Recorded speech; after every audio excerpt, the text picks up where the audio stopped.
तृणमूल कांग्रेस के विधायक तापस राय के साथ ये कौन है? अरे, ये तो ललित झा है, यानी संसद में घुसपैठ करने वालों का मास्टरमाइंड। और ये तस्वीर अब राजनीति का एक नया मुद्दा बन रही है। तापस राय तृणमूल कांग्रेस के नेता हैं और पार्टी में अच्छा खासा प्रभाव रखते हैं। ललित झा के साथ तापस राय क्या कर रहे थे? ललित झा तो संसद में घुसपैठ के दिन से ही फरार था, लेकिन अब पकड़ा जा चुका है। ललित झा बंगाल के एक एनजीओ से जुड़ा है और बिहार का रहने वाला है, लेकिन कोलकाता में टीचर की नौकरी करता था। 32 साल के ललित ने खुद अपने इंस्टाग्राम अकाउंट पर ये फोटो शेयर की थी। ये फोटो सरस्वती पूजा के दौरान फरवरी में कोलकाता में ली गई थी। अब बीजेपी ने इसी पर सवाल उठाकर ये कहना शुरू कर दिया है कि क्या इतने सबूत इस बात के लिए काफी नहीं है कि इसकी जांच हो।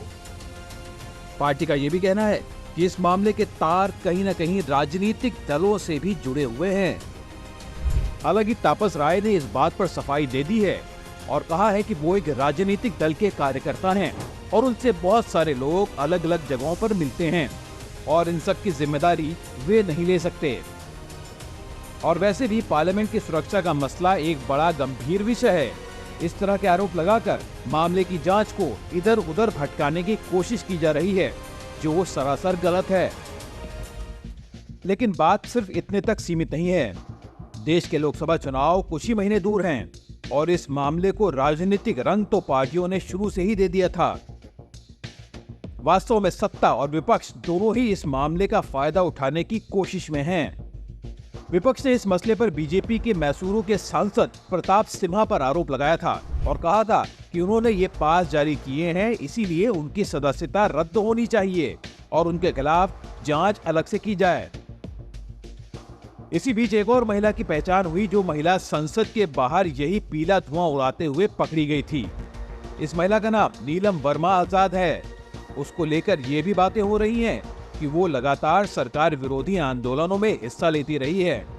पहले उसे किसान आंदोलन में देखा गया और बाद में वो पहलवानों के जंतर मंतर पर चल रहे आंदोलन में भी नजर आई और लगातार सरकार विरोधी बातें करती रही थी। देखिए, इस बात को समझने के लिए ये जरूरी है कि हम ये समझें कि वास्तव में ये मामला कहां ले जाया जा रहा है। प्रधानमंत्री नरेंद्र मोदी और बीजेपी जिस तरीके से हिंदी भाषी राज्यों में चुनाव लगातार जीत रहे हैं, उसके पीछे सबसे बड़ी चीज है प्रधानमंत्री की अपनी खुद की इमेज और उनका करिश्मा। उनकी इस इमेज में एक बड़ा रोल है इस बात का कि उन्हें एक मजबूत नेता के तौर पर जाना जाता है। ये कहा जाता है कि वो कभी भी भारत की सुरक्षा और अखंडता से कोई समझौता नहीं करते हैं। इसके सबूत के तौर पर पूरी मामले के बाद हुई सर्जिकल स्ट्राइक और बाद में बालाकोट को भी दिखाया जाता है। इसके अलावा प्रधानमंत्री मोदी के 56 इंच वाले सीने की बातें भी बार बार दोहराई जाती हैं। विपक्ष वैसे जानता है कि इस मुद्दे का सीधे तौर पर उनके पास कोई सटीक जवाब नहीं है, इसीलिए बार बार प्रधानमंत्री की इसी इमेज को तोड़ने की कोशिश करता है। इसी सिलसिले में विपक्ष ने पहले भी सवाल उठाए हैं।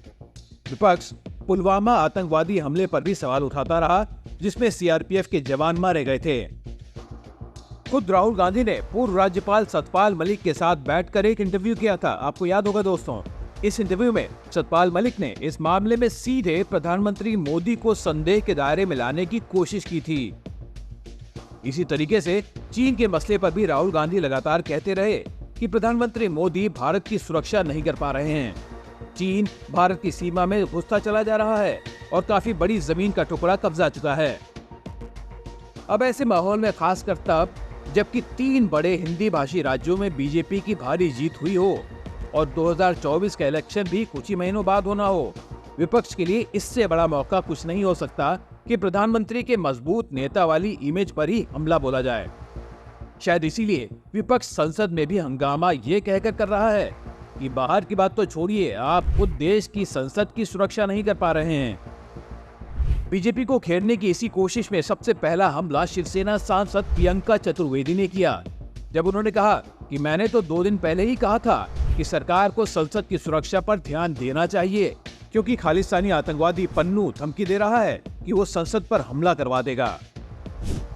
इसी तरीके से बाकी विपक्ष के नेता भी यही कह रहे हैं कि बीजेपी के सांसद की वजह से ही संसद पर हमला हुआ है, जिनके नाम पर विजिटर पास जारी हुआ।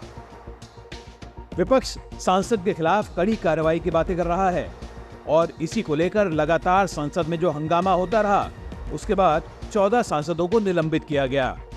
उधर राज्यसभा में भी इसी मसले पर विपक्ष सरकार की आलोचना करते हुए लगातार कामकाज नहीं चलने दे रहा है। यहाँ पर सभापति जगदीप धनखड़ ने डेरेक ओब्रायन को राज्यसभा से बाहर निकालने का आदेश जारी कर दिया। तो साफ है दोस्तों, संसद की सुरक्षा में जो चूक हुई है, जिसमें कई कर्मचारी सस्पेंड किए जा चुके हैं और सुरक्षा का रिव्यू भी हो रहा है, लेकिन ये मसला यही खत्म होने वाला नहीं है। प्रशासनिक कार्रवाई अपनी जगह पर होती रहेगी, लेकिन राजनीतिक तौर पर यह मुद्दा शांत होने वाला नहीं है। विपक्ष पूरी कोशिश करेगा कि ये मसला लोकसभा चुनाव तक के लिए एक मुद्दा बना रहे, जबकि बीजेपी इस बात की पूरी कोशिश में होगी कि किसी भी तरह इस पूरे मसले पर विपक्ष को ही कटघरे में खड़ा किया जाए और कहा जाए कि ये विपक्ष की साजिश है और विपक्ष ने ये साजिश इसलिए की है कि आने वाले लोकसभा चुनाव में इस मामले पर सरकार को घेरा जा सके। तो ये था दोस्तों आज का Indian politics the Modi factor में हमारा एनालिसिस। इस बारे में आपकी क्या राय है, कमेंट बॉक्स में जरूर लिखें। साथ ही हमारे चैनल को लाइक और सब्सक्राइब भी करें। बेल आइकन भी दबाएं ताकि नए वीडियो के नोटिफिकेशन आपको मिलते रहें। और ये वीडियो आप शेयर भी करें ताकि मोदी फैक्टर का परिवार और बड़ा हो सके। नमस्कार।